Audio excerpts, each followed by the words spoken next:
Tu sais, des fois, tu peux dire à ton enfant d'être sage pour une sortie diverse, et il va l'être, tu vois. Et quand il rentre, ça va être l'horreur. Eh bien, moi, quand j'étais petite, j'étais comme ça tout le temps. C'est-à-dire que quand j'allais en cours, j'étais très sage à l'école primaire et tout ça. Jamais un professeur a dit, ou la maîtresse a dit de moi que j'étais insupportable, que je courais partout, que j'étais tout le temps agitée, etc. Personne.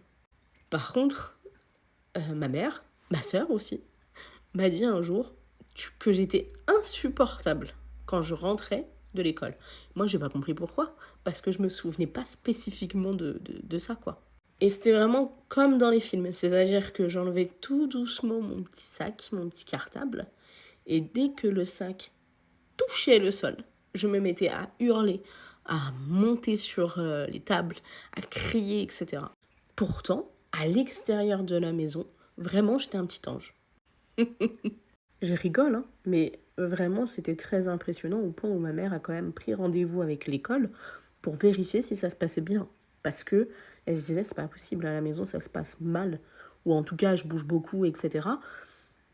Et personne ne me prévient à l'école. Bon, en fait, ça arrive beaucoup, mais on n'en parle pas énormément, je crois. Et en fait, c'est juste un épuisement exécutif. C'est-à-dire que, en fait, l'enfant a tellement compensé toute la journée à essayer de ne pas bouger dans tous les sens, de se contenir, de faire ce qu'on lui demande, etc., que quand il rentre chez lui, bah, il explose.